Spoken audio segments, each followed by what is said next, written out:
rest of the lineup, and since tonight's a little bit different, Mike, Darlene, Thompson, Zucker, and Samuelson said. We are going to rest some guys. Just stay away from any chance of somebody getting hurt. Was there any thought of a goaltender call-up to avoid even dressing Luukkonen? We thought about it for sure.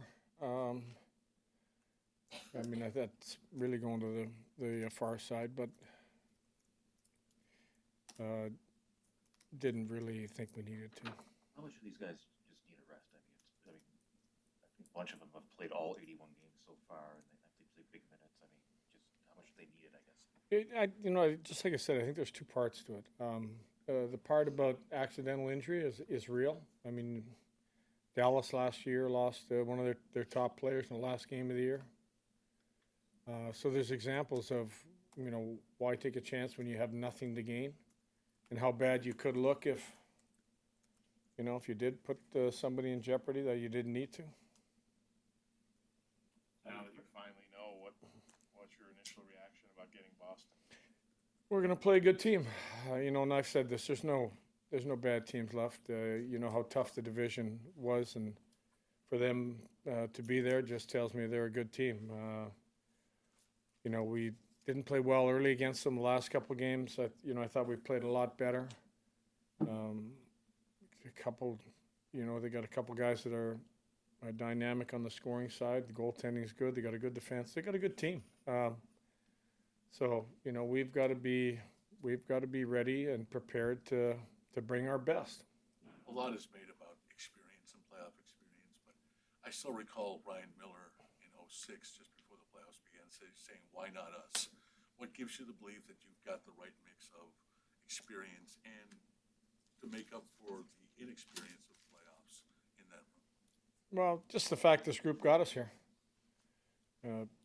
You could say maybe the inexperience would have hurt us down the stretch, but you look at what that group did, and we were under pressure and under the gun to maintain a high level of play, and we were able to maintain a high enough level of play to end up where we ended up at the end of the year. The only way you get experience is to do what we did in the regular season to get there, and those are the guys that got us there. I believe in our group, and some of them are younger, some of them have a little bit of experience, but they handled all the pressure situations, and when we needed to win games, the group came up. Lindy, how do you and your staff balance preparing for the final regular season game with preparing for a best-of-7 series once you know your opponent? Really, our whole focus right now is just on Boston. Not doing a lot of work on Dallas, to be honest with you, and nor should I. We know they're a good team, and we're going to be a good opponent. We played a heck of a game in Dallas against them last time. We watched some of that, but our whole focus right now is Boston. Are those October games in Boston informative at all, or has your team changed so much that you don't really put much stock into those? Not really using those games at all. No. I mean, there's parts of them we looked at to see what it looked like compared to the end of the year. I can probably give you one. Our puck management is so much better now than it was at the start of the year. How much do you relish this time? How good was it for you to see Thompson get that 40th goal in Chicago, knowing the possibilities are he wouldn't play the last game? That's a number he wanted. Yeah, I think any player would want that number, and it was great to see. I thought his energy and his skating inside the game, not only his goal scoring, but there was a couple times he tracked and broke up plays that was great to see. It wasn't just about his offense or him trying to score. It was he made sure that he wanted to defend with passion too, and I thought his skating away from the puck was real good. It's a big deal for anybody to be in the playoffs, but given your experience, how much do you relish this time of year?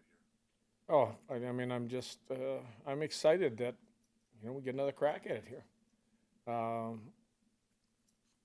Like I said, some guys I think maybe will be a little surprised, but how crazy it gets, and the intensity and how you feel, and you can get in the third period and be tied, and you can end up either winning it, losing it, and then that emotion after the game, whether you've won it or whether you have to pack it away and move on to the next one, or whether that game goes to overtime. And how can you? I mean, that's different now. Now there's no 3-3. There's no shootout. Now you're playing that the next goal wins. So there's a lot of great things. But I think the emotions inside of a series are something that you have to embrace. What does Beck's block the other night in the third period, and he tried to block another shot as he was still down. Like, what does that illustrate to you? Just the way he sold out, and kept giving, I guess. Just his desire to make a difference every time he's on the ice. Knowing that if that shot gets through, it's got a chance. If it doesn't get through, they can't score. And I've seen that desire from him all year long.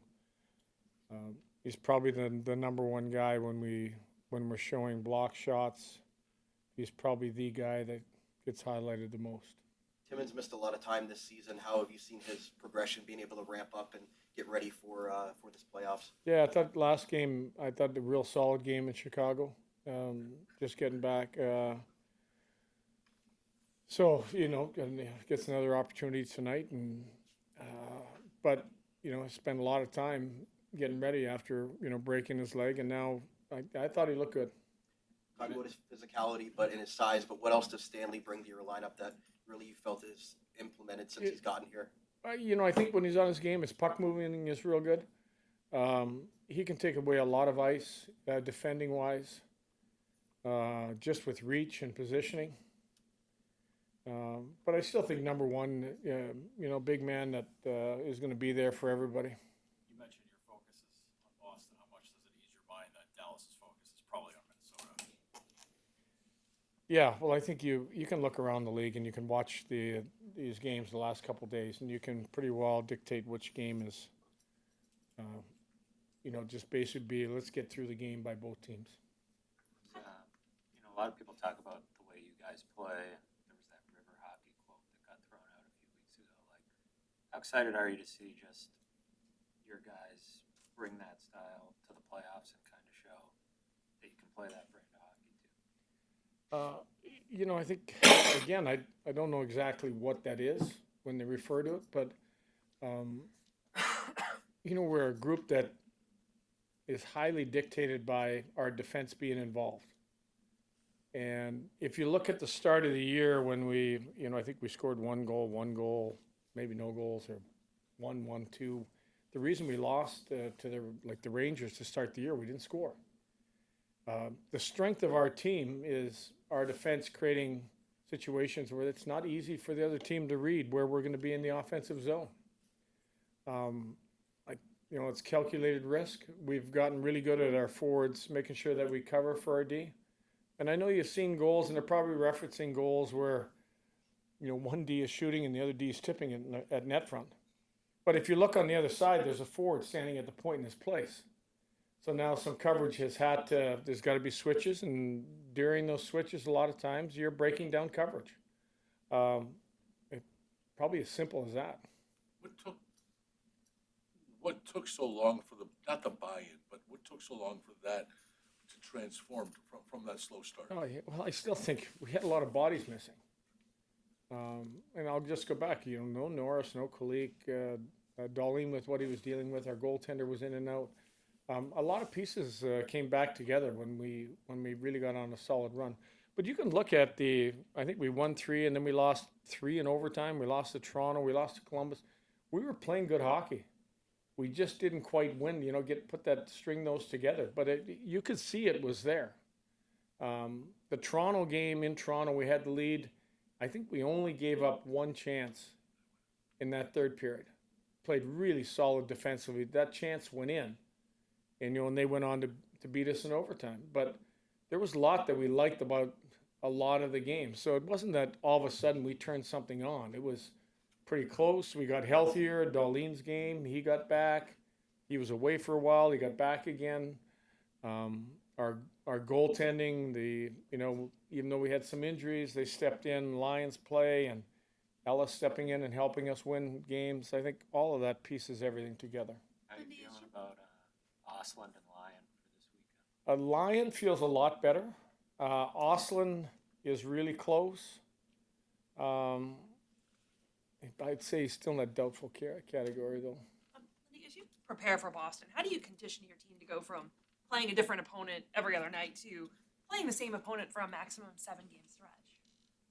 Well, most of that is, they'll know everything about our players, and we'll give them every bit of information we can on there. So I think they'll understand that, that opponent you're facing or that top goal scorer you're facing is the same one. He's going to have the same trends, the same things he did in game 1, he's going to be doing in game 2. So you just get familiar with who you're playing against. Some of their little idiosyncrasies, and you got to be ready to deal with them. Thanks. Thank you.